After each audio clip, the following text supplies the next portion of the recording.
E agora chegou a vez de abordar sobre a China e seu desenvolvimento tecnológico, que também está dependendo o mínimo possível do Ocidente aí de um tempo para cá. Será que ela assusta ou inspira? Para início de conversas, um dos primeiros passos ali da China rumo à sua independência tecnológica começou a partir de 2017, quando Donald Trump ascendeu à Casa Branca com o discurso da America Big Again.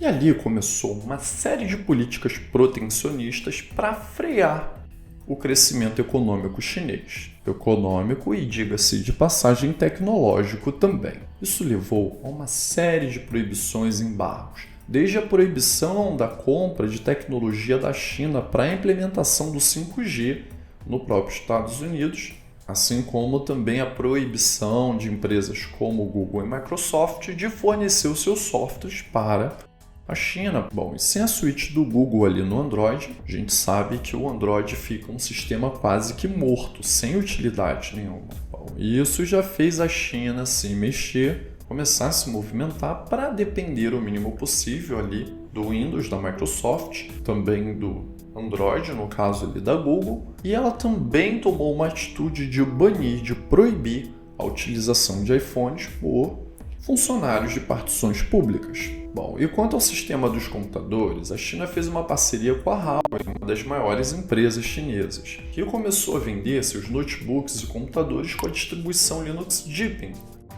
além de desenvolver o seu próprio sistema operacional para smartphones, o Harmony OS, para não depender mesmo, nem um pouquinho, mais do Android da Google. E é lógico, a princípio, esse novo sistema, o Harmony OS, começou tendo suporte a apps Android, para ajudar o público na adoção do novo sistema, mas já foi anunciado que em breve terá um fim do suporte aos apps Android no ecossistema ali Harmony OS. É lógico que os desenvolvedores estão tendo tempo para escrever soluções ou reescrever soluções de apps ali para o ecossistema, para não ocorrer do público chinês ficar a ver navios quanto a soluções importantes de e-mail, redes sociais, app de fotos, entre outros. Mas nem só de softwares vive uma nação. A base da tecnologia atual são os computadores, que são, na verdade, ali um conjunto integrado entre placa-mãe, memória RAM e os processadores. E os processadores, essa peça importantíssima dos computadores, atualmente são produzidas em Taiwan, com diversas máquinas que fazem parte ali da produção dos processadores. E uma das máquinas mais importantes na produção dos processadores vem de uma empresa holandesa chamada ASML Holding. Essa máquina, ela é gigantesca. E em resumo, ela cuida da litografia dos processadores, que significa quanto menor a litografia no desenvolvimento de um processador, mais eficiente esse processador é. Talvez você já tenha ouvido falar em processadores de 14 nanômetros, 10 nanômetros, 8 nanômetros e por aí vai.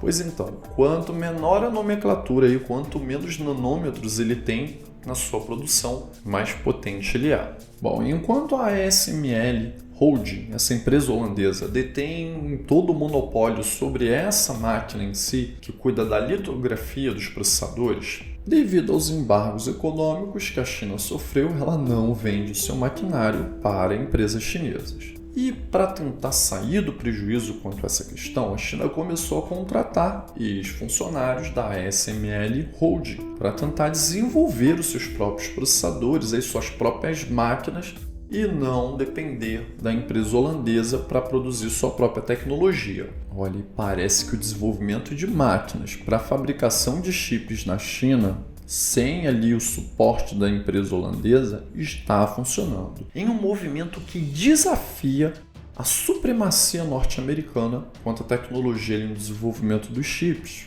Na verdade, esse passo que a China está dando está colocando em xeque toda a indústria de semicondutores do mundo, já que a China está intensificando sua produção doméstica de chips com a SMIC, inaugurando novas linhas de produção em Xangai para suprir a demanda crescente da Huawei, A nova unidade, focada na produção de chips de 5 nanômetros, tecnologia de ponta crucial para o desenvolvimento de smartphones, inteligência artificial e outros dispositivos de última geração.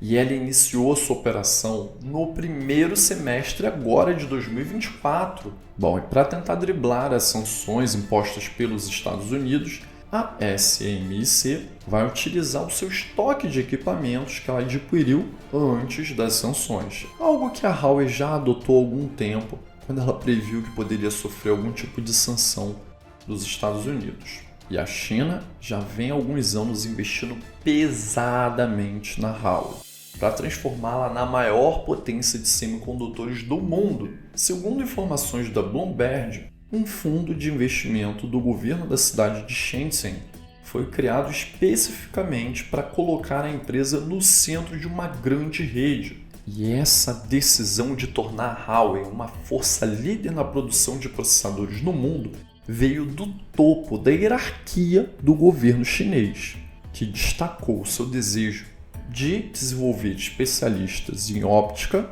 desenvolvedores de equipamentos para chips e também fabricantes de produtos químicos. Agora, fique você sabendo que o esforço chinês para o desenvolvimento tecnológico não se limita apenas à Huawei, não. Existem outras empresas que estão ganhando subsídios do governo para desenvolver seus próprios processadores, como é o caso da SoftGo e da Star5, que estão produzindo processadores de 64 bits. Essa plaquinha aqui se trata de um Milky V Mars, que eu fiz até um vídeo aqui no canal falando melhor a respeito dela. Sim, porque essa plaquinha aqui, o Milky V Mars, possui um processador RISC V5, que se trata de um processador desenvolvido pela empresa Star5, uma dessas empresas que está recebendo incentivos para se tornar uma gigante de semicondutores. E o intuito, é claro, é depender o mínimo possível dos processadores da Intel e da AMD, e também da patente da ARM, deixando também as possibilidades de desenvolvimento dessa nova arquitetura RISC-V bem abertas.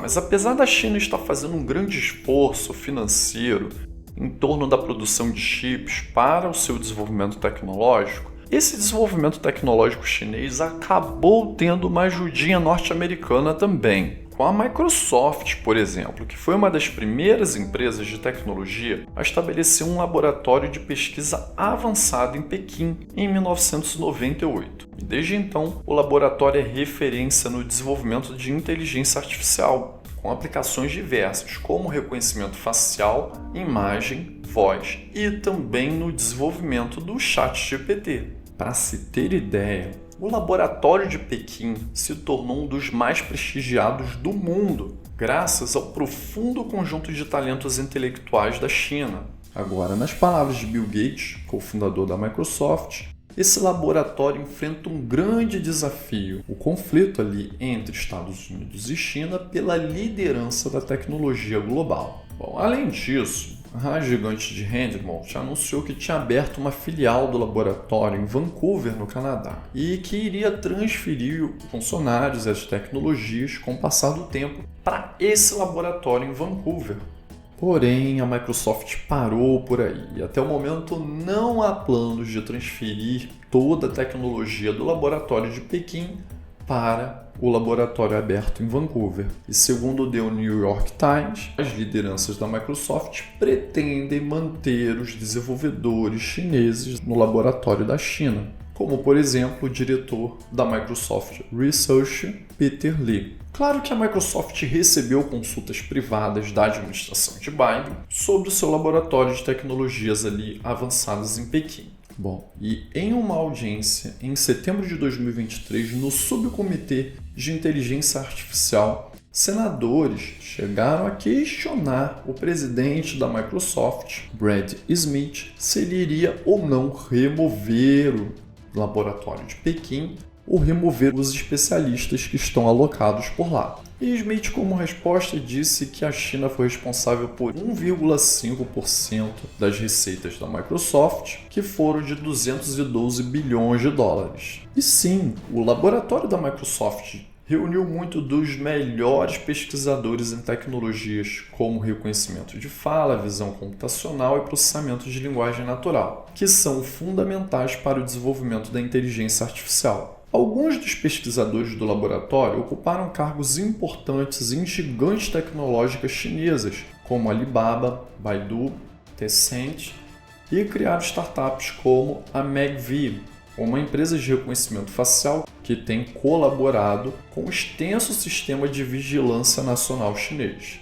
E sabemos que nos últimos anos a China tem alocado recursos significativamente para alcançar a autossuficiência na fabricação de semicondutores, buscando reduzir sua dependência de tecnologia estrangeira e garantir sua segurança nacional. Atualmente, o país investe no desenvolvimento de máquinas que possam substituir as da ASML, diminuindo a vulnerabilidade às restrições norte-americanas, com um trabalho em conjunto ocorrendo entre a divisão de chips do grupo Alibaba, que é dona do AliExpress, sendo o grupo de empresas mais poderosa da China, com a Bitmain, responsável pela Altmine, que corresponde a mais de 70% do poder de processamento da blockchain Bitcoin. Olha, com certeza o avanço dos processadores do RISC-V pode atrapalhar o avanço dos processadores ARM, mas para quem não sabe, a ARM pertence ao SoftBank. E o CEO do SoftBank foi um dos primeiros investidores do grupo Alibaba. E até 2023 o SoftBank detinha 24% ali das ações do Alibaba. Jack Ma, cofundador do Alibaba, fez parte do conselho do SoftBank por 13 anos. Bom, e as duas empresas eram bem próximas. Até que Jack Ma disse algumas coisas que não deveria e sumiu por um tempo, voltando um tempo depois sem as mesmas ideias, digamos assim. Você já deve ter ouvido falar por aí aquela piadinha de que na China às vezes um bilionário desaparece temporariamente aí durante uns anos quando ele começa a falar o que não deveria. Depois ele reaparece, novinho em folha, sem debater, sem falar nenhuma besteira, algo assim. Bom, eu não estou aqui para falar de política, mas estou aqui para falar que nesse meio tempo, a divisão de chips da Alibaba dobrou, ou mais que dobrou, a produção de chips, enquanto ela se separou ali da ARM. Agora, sem ligação nenhuma com os investimentos do Ocidente e do SoftBank. E a ideia do governo chinês é que a partir de 2025 a China não dependa mais do Ocidente para a produção de chip em nenhum setor da sua economia. Bom, talvez isso demore mais um pouquinho, porque em benchmarks feitos recentemente, com um processador RISC-V feito para rodar numa placa-mãe, com memória RAM e tudo mais ali projetado para ser um baita computador RISC-V, teve resultados inferior a de um S23 Ultra, comprovando com toda certeza que ainda existe um longo caminho a seguir no desenvolvimento aí da arquitetura RISC-V. Bom, com certeza ainda é cedo para mensurar o impacto da China no mercado global de semicondutores. E o sucesso da China vai depender, é claro, da capacidade dela de se esquivar dos bloqueios aí financeiros e tecnológicos que os Estados Unidos estão fazendo. Isso tudo também passa por um possível retorno de Donald Trump à Casa Branca, que pode piorar as sanções aí contra a China e também ameaçar o controle dela sobre Taiwan. Sim, Taiwan e o controle ali sobre Taiwan também passa por essa questão, com a China tendo cada vez menos paciência com a ilha autônoma que detém a tecnologia da produção de chips do mundo inteiro. Bom, especialistas falam que sem Taiwan para montar os nossos chips atualmente, teríamos um retrocesso talvez de 10 a 15 anos na tecnologia no mundo inteiro. Bom, Taiwan está logo ali, no quintal da China, que está sofrendo sanções e vê sua aliada Rússia sofrendo poucas sanções ou quase nada por ter invadido a Ucrânia. Bom, e para muitos isso poderia ser a motivação perfeita para a China tomar uma atitude mais pesada para anexar Taiwan. A Ilha Formosa, que é a ilha onde se situa Taiwan, nunca esteve tão em risco como nos últimos anos e estará nos próximos anos também. Note, esse vídeo não é sobre o regime chinês. e nem se é certo ou errado o que os Estados Unidos está fazendo com a China, mas sim para a gente analisar se o passo que a China está dando de depender o mínimo do Ocidente quanto à tecnologia seria um passo interessante a ser tomado por outras nações. Será que o Brasil não poderia tentar depender o mínimo possível de outras nações para a produção de chips, para outras coisas? Se bem que a gente está num país que demorou a ter sua primeira universidade, que demorou a ter sua própria produção de aço, entre outros. Mas fica aqui essa reflexão. Bom, eu abordei um pouquinho melhor sobre isso também no vídeo da tecnologia brasileira, que vai seguir num card agora na parte final, assim como o vídeo da Rússia. E sua tecnologia se assusta ou inspira. E deixa aqui o seu comentário se você acha que o Brasil poderia e deveria evoluir mais nessa questão de depender menos do exterior quanto à tecnologia.